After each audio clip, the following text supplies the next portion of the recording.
It's time for the moment you've been waiting for. Da, da, da, da, da, da, da, da. Da, da, da, da, da, da, da, da, da, da, da, da, da, da, da. Da, da, da, da, da, da, da. Da, da, da, da, da, da, da, da, da, da, da, da, da.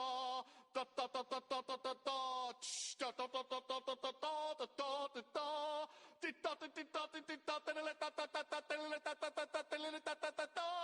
Di, da, di, li, da, di, li, di, da. Di, da, di, li, di, da, di, li, da, di, li, da, di, li, da, di, li, da, di, li, da, di, di, da, di, di, da, di, di, da. Good evening, good morning, good night. I'm Athens, Blathens, Macthens. Good evening, good morning, and good night. This is Alexander Mack, Campbell, McNeil. You may know me as Athens' assistant, former Dino Cup champion, and owner of the largest Alex penis. Owner, I hardly know her. And Ha! that brings me into why we're here, which is the round one recap of the Dino Cup. You see on the screen here, we've got the round one matchups, and we're just gonna get right into it. And McNeil, what general thoughts? What do you see? What's some trends you've been spying as we've come up to the end of this first round? This year's bracket is a bit of a doozy. Some controversial new fish additions, non-dinosaurs coming in. Some of our competitors have been highly favoring them, and well, we'll get into that later. But personally, I still think Stegosaurus is going all the way. But in this year's bracket, these first rounds had a few upsets, if you ask me. Uh, did you? I'm sorry, Mac. Did you say what'd you say there? I said we had a few upsets. Oh, well, you know what that means. It's time for the classic upset alert. Upset alert. Uh-oh, Uh-oh. uh-oh, upset alert. Let's get right into it, Mac. What upsets you keeping your eye on these days? We had two big upsets this year in the first round, that being Sino and the Overraptor. A lot of our competitors really favored that Mudda Budda, probably due to its jovial and fun name. Yeah, Um, that's some classic Midwestern thinking. But if you move some of your research out to some of the East Coast, some of the West Coast, some of the top coast, where Canada is, there's been a trend that definitely was findable if you just knew the right places to look. Yeah, I did expect you to pick up the foxtail. You were Blake Duncan being the furries of the group. It was an expected pick for you, but Yeah. congrats on the upset. Hey, And we have everyone's a another furry. upset. Just everyone's a furry. They just don't know it yet. Well, we'll see. Well, speaking of We've got speaking of the furries, Oviraptor, oh, the Oviraptor for sure. Carnotaurus, getting a big snub in the first round. I know you may not have the same thoughts on that as me, but he's got those bull horns, and I thought he was going to come out of the pin swinging. Yeah, see, my thoughts were Carnova rated, so didn't pick that guy. Oviraptor would be overrated, Yeah, if anything. but it Don't won, call it so Underraptor. we're Okay. results All right. orientated betters here, so we're gonna keep with that. Yeah, we'll keep it clean. We'll keep it clean. How Uh, about we get right into it? yeah, someone who keeps it pretty clean a lot of the time, as you can see here by their picture, Blake Duncan. Blake Duncan. I'm not seeing a lot of red in this bracket. In fact, I'm seeing a lot of white. Perfect for Blake Duncan, if you ask me. That boy is a pasty little Portland coffee shop of an Aryan wannabe. But Blake is coming in with a current score of 13, putting him up in the ranks of those top Dino Cup competitors with a theoretical max score of 54. That's looking pretty good for Blake. Let's see if we can hold on to that. He's really rocking with them three-horn trikes these days. Next up in the discussion is, of course, the more successful Mato leadership member. We've got Drew Starkey, current score of 13, theoretical max of 52, also coming out near the top of a lot of our competitors. Starkey had a firm Meg and Albertosaurus belief, and that's where he lost most of his points to a shitty start in the third quarter, but really picked it up afterwards, just like how Jesus rose after the third day. And Hitler probably had something to do with the number 3. I'm not really sure. Hitler is Starkey is the Hitler expert. So any questions related to Hitler, please direct them towards Starkey.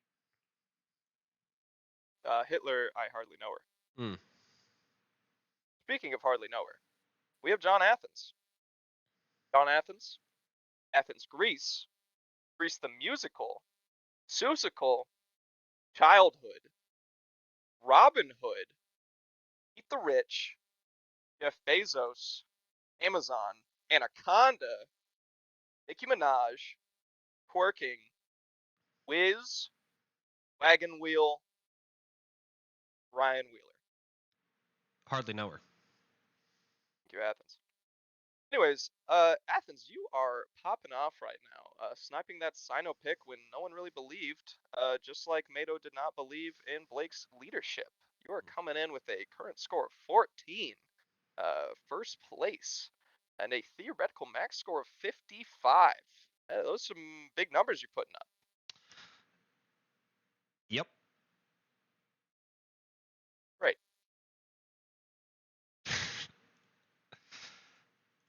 Following off the back of one of the goats, we have Starkey's cousin, the 9-year-old. And, Ryan's coming in here showing just why children are dumb as fuck. We've had some internal discussions, and unfortunately, he cannot be in the official running for the last place punishment. But Starkey will have to be held accountable for making me tally up this garbage bracket. And I just hope that Starkey's kid turns out better than this dumb shit. And speaking of dumb shit, ooh, what is there to say about Merle's bracket? Dog shit? No. Booty cheeks? Eh. The ultimate definitely going to win bracket? Well, that's what Merle said. Coming in with a whopping 8 points in round 1, he's looking rough for getting that first place or even 13th place. The good news is that Merle can actually double his points with his theoretical max at 16, while the rest of the bracket will likely attain 16 points in maybe the first or second matchup of this round 2. But in classic Merle fashion, he is keeping it under 18 for how he's getting fucked. Fortunately, we don't have to worry about looking at someone like that very long because we got Sawyer keeping it classy with a clean first quarter, and then just a very very respectable one blemish in each of the other quadrants. He also had a lot of belief in the Meg and the Pterodon, which hurt his theoretical max. But come on, how can you say anything bad about a guy who looks like that? And of course, he's got my vote for Homecoming King. Oh, absolutely. His middle name is cooler than your whole life. Yes, sir. And here we have Tyler. While not fucking up as elegantly as Big Meech, he's not doing too hot either.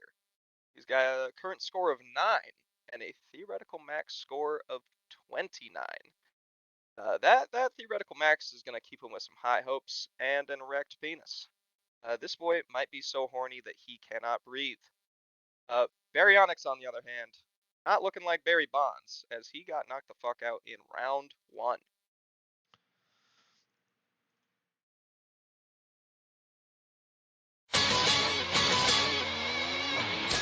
But of course, we all know what that sound means. It's time to talk about the roughest neck, Connor Olson. Current score 12, max score 44. Would be pretty respectable numbers in most, but of course, we're dealing with the top of the top here in our Dino Cup.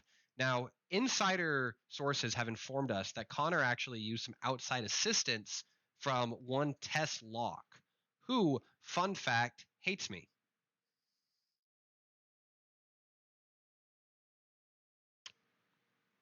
But with his current placing just under the middle of the pack, it is official that his star power is unlikely to be able to drag his bracket over the finish line in this Dino Cup. Speaking of Dragon, Smelliot came in with a hot take Megalodon winner. So hot, in fact, that he got burned immediately. That being said, Elliot is looking good on the rest of his bracket with only one other miss in round 1. He's in the top ranks of this early bracket with a current score of 14 and a theoretical max of 41. But I sure hope he feels better in his new lizard form. Those eyes are looking a little bloody down there at the lateral plate of the mesoderm. That cloaca is not looking good after getting fucked in this first round. That brings us to your de facto commissioner, Hardly know her. Alex McNeil. He had a lot to prove this year, trying to defend his belt and his money against the onslaught of new blood coming to this competition. His bracket is pretty clean, but he did put a lot of stock on the big old P Bird, which let him down early, giving him a current score of 13 and a theoretical max of 489. So he's really hoping some of the other people trip in the second round. But no matter how he does, where he places, he will always have the strong support of his family members to fall back on if he does not maintain his championship, including his very supportive and kind mother, Lisa. Thank you, Athens. Lisa. There it is. And here we got Bleach. Whether it is creating weapons to gun down defenseless villages in Myanmar or creating Dino Cup brackets, he's just gonna do just okay. Current score of 12 and a theoretical max of 51, this little handsome lad might just have a shot at that finish line. I mean, look at that nipple. Come on. It's right there. Look at it. Right there. Fucking Everybody look at that nipple. Look at the goddamn nipple. 5-second segment. Look at the nipple.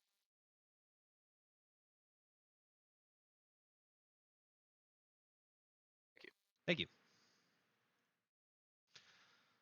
Brings us into Fat Neil. Now, Fat Neil, from a statistician standpoint, has an incredibly interesting bracket spread.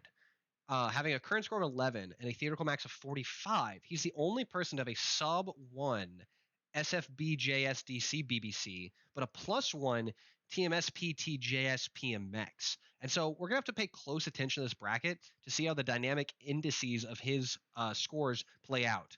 But my money, as always, is on the monkey. Of course. And here we got Sessler, a current score of 12 and a theoretical max score of 30. Previous biggest loser is back with a vengeance. And that vengeance led him to following in Lizard Elliott's footsteps by going with a fucking fish that lost in the first round. Sessler's more than a fish losing in the first round. He is actually an important mathematical involvement in this cast. You may have been seeing the slew of letters here. Of course, we have the SFBJSDCBBC as the scoring factor based on Jake Sessler's Dino Cup bracket currently. And of course, the TMSPTGJSPMX, the theoretical max score proportionate to Jake Sessler's possible max score. So we're going to take some looks at that. Yeah, we really, what everyone's really worried about here is just how are they doing proportionate to Jake Sessler. So we just want to make that information very quick and easily accessible for all of y'all. Yeah. Unfortunately, that brings us to our last competitor in this. And we've received some responses from some people in our community. And so due to recent events regarding one Caleb Dixon and specifically what was said to him, we will not be providing commentary over Ryan's bracket and says just presented for informational purposes.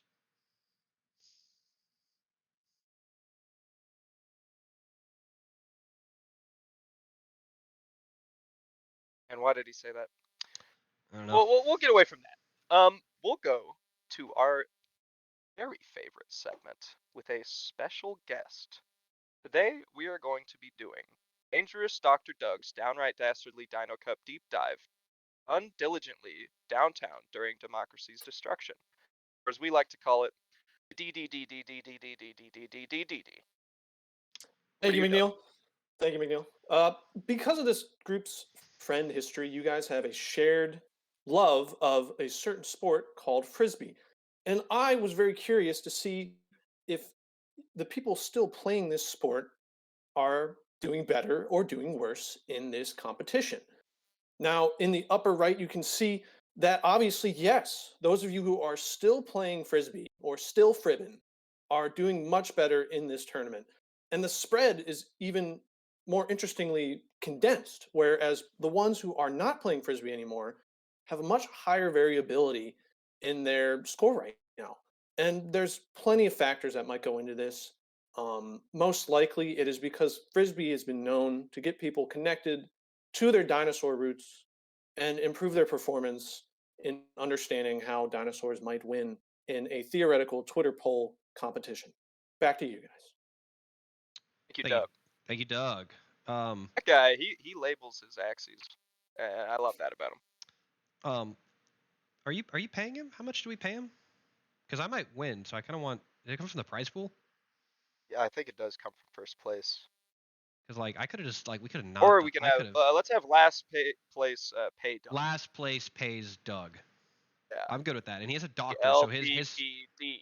yeah, and his hourly rate is high because he's a doctor. Yeah. Officially. But that does wrap up here. Of course, we got the summary page here. So at this point in the bracket, I'm looking at a couple of you. You may want to spend some effort onto what that media piece that you're going to create is going to look like. Looking at you, Merle. But other than that, good competition. Still a toss up.